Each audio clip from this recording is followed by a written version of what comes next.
Hello again, this is Tim Horning and this is Tuesdays with Tim. This is video 15. My topic this week is using like-kind exchanges with real estate to defer income taxes. I'm going to tell you what they are, why you should plan on using them now and in the future, who can use them, what qualifies and what does not, and also what are the major deferral rules. Like-kind exchanges are also referred to as Section 1031 exchanges, deferred like-kind exchanges, or Starker exchanges.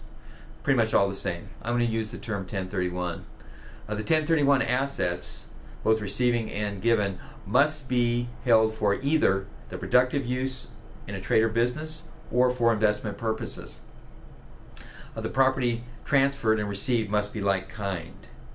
Both the property received must be held, of course, for one of those two purposes, and also must generally be held for a minimum of 2 years. That's per IRS letter ruling 8429039 for you technical people out there. However, under the right circumstances, it can be less. It depends on the facts and circumstances. Check with your experts. If there is a plan in existence at the time of the exchange that you're planning on selling within 2 years, then that pretty much will negate the transaction and won't qualify. You can also convert primary residence to a rental. Then after 2 years, then the property would qualify for Section 1031.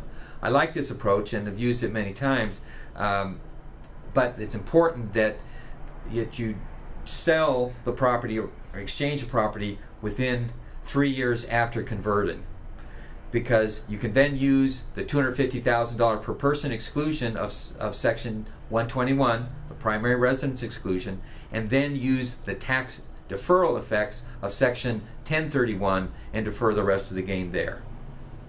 The why part, you should do it to save current year income taxes. And I also believe, I have a saying, it's called defer till you drop. That means that you can basically keep exchanging the property into new properties and keep going. So if you exchange now in value of $400,000, as values go up, and let's say 5 years from now, you can exchange again into a higher value property and keep exchanging, and maybe 5 to 10 times over your lifetime. And then at the time of your death, then the property, whatever's remaining, can go to your heirs and receive a step up in basis and defer or exclude all that appreciation for all those years. Who can use the exchange rules? Pretty much any entity. This includes individuals, LLCs, partnerships, corporations, and trusts. Just be aware that whoever holds the property at the beginning, for instance, if a partnership holds the property, then when the property comes back in, the property is owned originally by the partnership. Then when the new property comes in, it needs to be held by the partnership also, not you individually. There's one exception to that, and that has to do with an LLC. And very limited though. If you own it individually and you exchange out, the new property comes in and goes into 100% owned LLC by you, then that would also qualify. What qualifies? Generally improved and unimproved real estate. This includes single-family homes, condos, commercial properties, and bare land. So you can exchange in any combination back and forth as long as that's investment property. It's real sweet. You can also exchange a commercial building for a commercial condo building interest.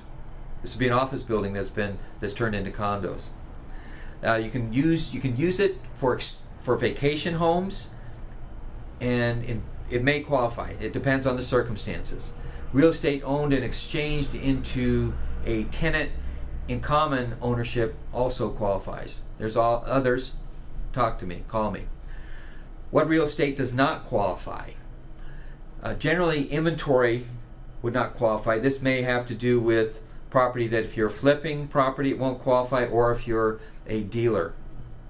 Partnership interests for real estate or for other partnership interests will not qualify. If you're exchanging goodwill in a business for other goodwill, will not qualify. If you're exchanging an entire business for another business, doesn't qualify. If second home that was never rented, will not qualify. If it's a straight sale and then you have a straight purchase after you do the straight sale, that's not an exchange. That will not qualify. Follow the rules on that. Talk to your experts. What are the deferred exchange rules?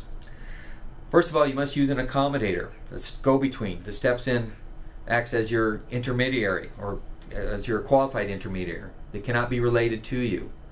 You must identify and notify the accommodator and escrow what the properties you intend to use as replacement properties within 45 days of the close of the first property. The main rule is that you can pick 3 properties of any value, and as long as one of those are used, then you would be following the exchange rules. The second rule is you can also identify as many numbers of properties as you choose, as long as the total of all those properties is less than 200% of the old property. Then when you do the exchange, you have to use some combination of those properties to qualify. You must close the transaction within 180 days of the close of the first escrow. Sometimes there's depreciation, but it's very rare. Depreciation recapture, but it's very rare. It is also possible to do a reverse exchange, but very technical, and you have to follow the rules. This is where you acquire the replacement property first and then later sell the old property. There's other rules. Talk to your experts.